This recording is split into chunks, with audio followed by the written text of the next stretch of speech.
El comunismo es, sin duda, una de las ideologías que menos agradan a la gente en Brasil y en el mundo. Y la mayoría de los países que siguieron ese camino terminaron en colapsos terribles.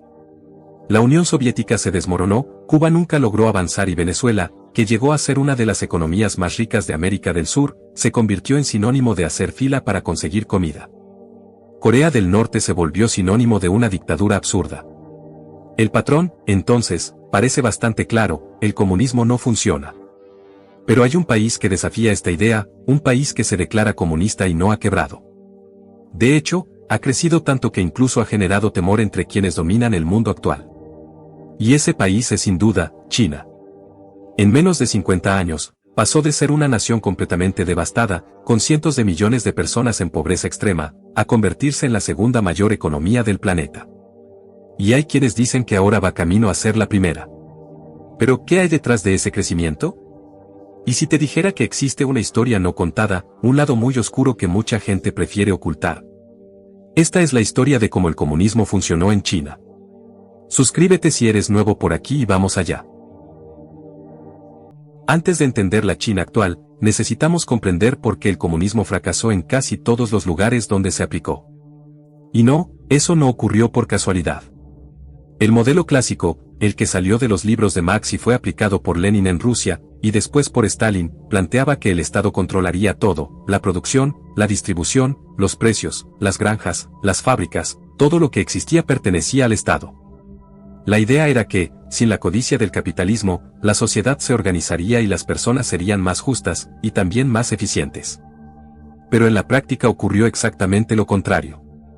Cuando el Estado lo controla todo, nadie tiene incentivos para producir más. Entonces, la economía de esos lugares se estancó. Y hay otro punto, cuando el Estado concentra demasiado poder, lo que suele aparecer es la corrupción. Cuando no existe libertad de expresión, los errores del gobierno nunca se corrigen a tiempo, porque nadie puede señalarlos. La Unión Soviética fue el ejemplo más emblemático de esto. Fueron 7 décadas de control estatal que terminaron en un colapso económico y la fragmentación del territorio. Cuba, hasta hoy, depende de ayuda externa para no derrumbarse por completo. Venezuela, por ejemplo, tenía petróleo en abundancia y aún así se hundió. Corea del Norte es un caso aparte, una especie de museo viviente de lo que ocurre cuando un sistema se cierra completamente al mundo. Pero, ¿y China? ¿Por qué es diferente? Esa pregunta nos acompañará durante todo este video, y la respuesta no es tan simple como parece. Te lo voy a explicar. Para entender en qué se ha convertido China, también necesitamos saber qué era antes. Y el punto de partida fue devastador. En el siglo XIX, China era una de las naciones más antiguas y pobladas del mundo, pero también una de las más debilitadas. El imperio Qing, que había gobernado el país durante siglos, estaba prácticamente en decadencia. Y fue precisamente en ese momento de debilidad cuando las grandes potencias mundiales vieron una oportunidad. Inglaterra obligó a China a aceptar la importación de opio, un producto que destruyó generaciones enteras de chinos, simplemente para equilibrar su balanza comercial. Cuando China intentó resistirse, llegó la guerra. Y después otra. Y con cada conflicto perdido, China se veía obligada a firmar tratados humillantes. Tenía que ceder territorios, puertos y parte de su soberanía a potencias extranjeras. Los chinos llaman a este periodo el siglo de las humillaciones. Y no es solo una metáfora. Durante 100 años, desde el siglo XIX hasta 1949, China fue ocupada, dividida y realmente humillada. Japón invadió el país en la década de 1930, y cometió atrocidades que ni siquiera puedo mencionar aquí en el vídeo. El propio territorio chino se convirtió en un campo de batalla entre distintos grupos, con varias facciones luchando por el poder mientras el pueblo pasaba necesidad. Y es en este contexto, en un país destrozado, sin unidad, sin esperanza y sin soberanía, donde aparece Mao Zedong. Aparece un hombre llamado Mao Zedong. Mao Zedong es probablemente una de las figuras más contradictorias del siglo XX.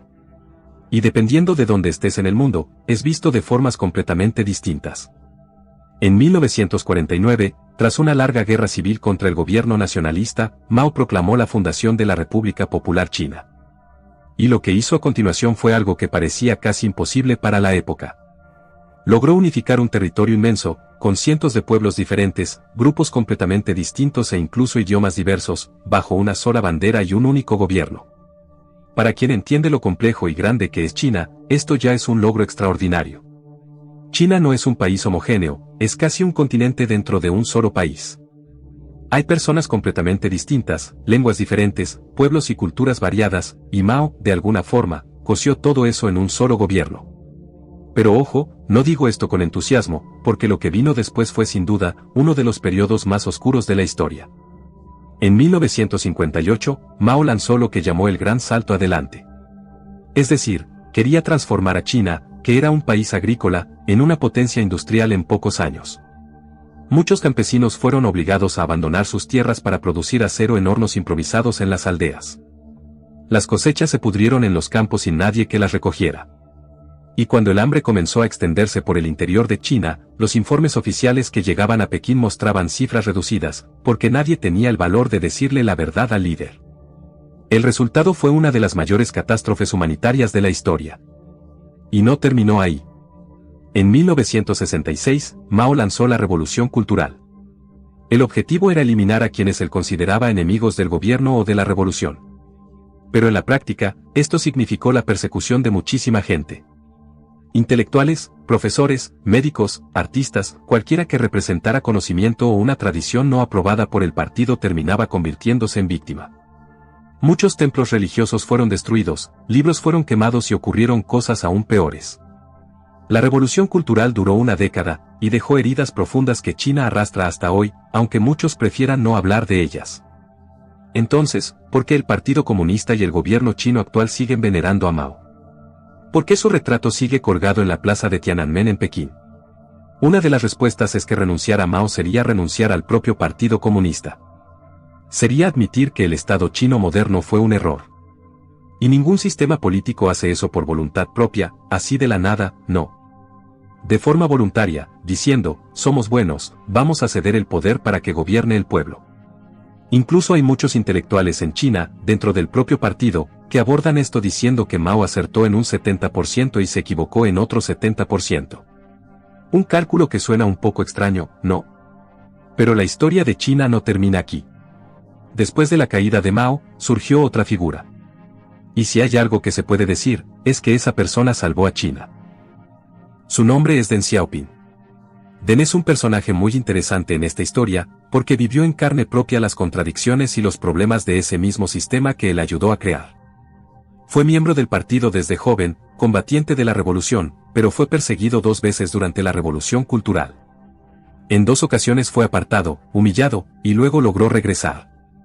Cuando Mao murió en 1976, China estaba económicamente devastada.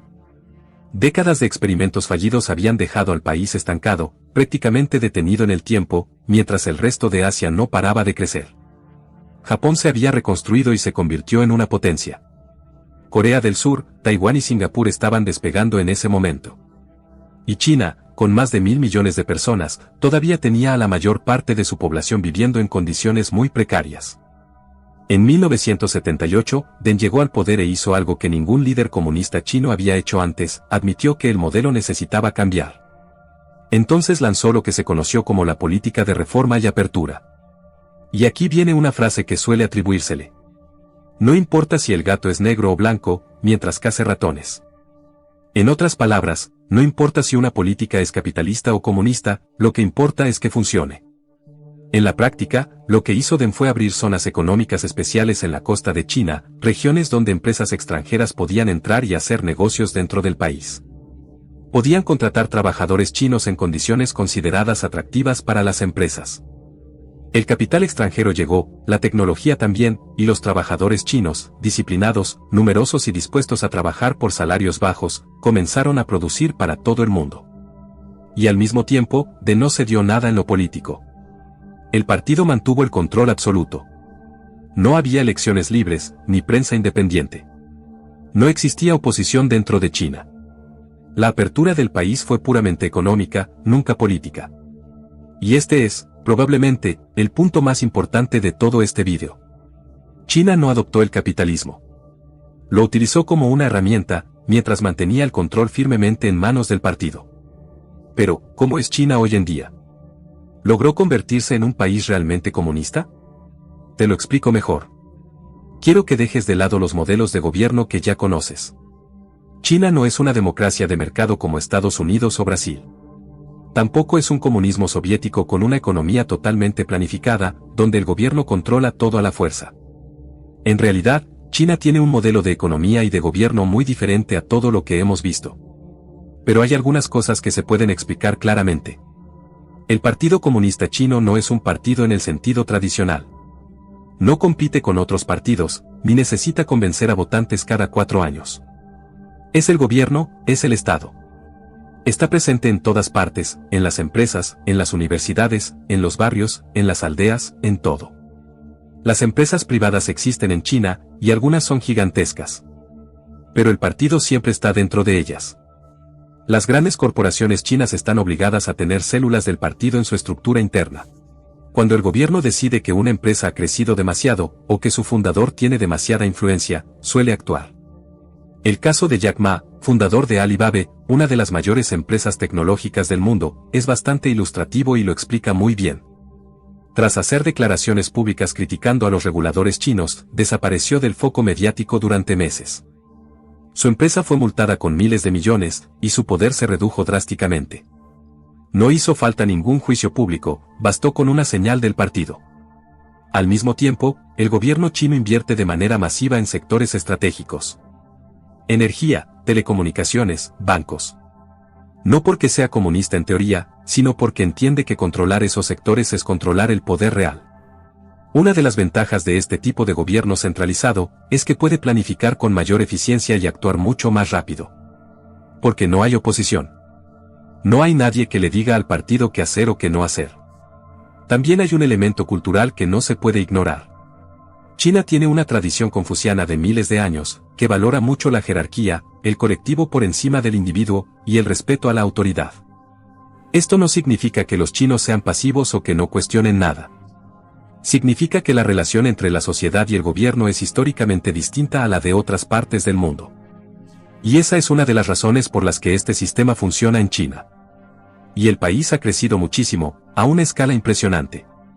En 1980, China tenía un ingreso per cápita similar al de países como Bangladesh o Etiopía. Hoy es la segunda mayor economía del mundo, solo por detrás de Estados Unidos. En tecnología, por ejemplo, China dejó de ser la fábrica que copiaba productos del mundo para convertirse en líder en áreas como la inteligencia artificial, la energía solar, los vehículos eléctricos y las redes 5G. Empresas como Huawei, BYD o ByteDance, la dueña de TikTok, ya no son simples imitaciones, hoy marcan tendencia. Entonces, todo parece muy bonito, ¿no? Como si fuera un país perfecto. Aquí es donde empieza una parte que mucha gente prefiere no contar, o contar a medias. El crecimiento chino tiene un lado que no aparece en los gráficos económicos, y necesito hablar de eso con honestidad. China es un país que no tolera demasiado la disidencia ni cualquier tipo de interferencia política por parte de la población. Si no sabes a qué me refiero, no puedo profundizar mucho en este vídeo. Pero ya hice un vídeo completo sobre eso, y debería estar apareciendo en tu pantalla. Puedes hacer clic arriba donde aparece el título, o al final también lo dejaré. Pásate por ese vídeo, míralo, y ahí te explico en detalle cómo funciona todo esto en China. Al final, volvemos a la misma pregunta, ¿por qué China tuvo éxito? Y la respuesta es que no fue el comunismo el que funcionó. Fue una mutación de una versión que probablemente el propio Marx no reconocería, y que los fundadores de la Revolución Soviética habrían considerado una traición. Lo que China hizo para crecer fue aplicar un pragmatismo extremo. Muchos factores se combinaron de manera muy eficaz, una sociedad ya acostumbrada a este tipo de gobierno, el momento histórico adecuado, un poder centralizado absoluto y una economía que se nutre del capitalismo global, pero sin un mercado completamente libre. El gobierno hace lo que quiere. Y esa es, en cierto sentido, la fórmula para hacer crecer un país, independientemente de otras consideraciones. Tú y yo podemos incluso considerar esto inmoral, pero es innegable que funciona. Ahora, ¿a qué costo? Muchas gracias por ver hasta aquí. Si quieres apoyar nuestro trabajo, puedes revisar los enlaces que dejamos en la descripción, dejar tu like y un comentario. Eso ayuda muchísimo. No te cuesta nada, pero para mí significa mucho. Gracias de verdad por llegar hasta el final, y nos vemos en el próximo video.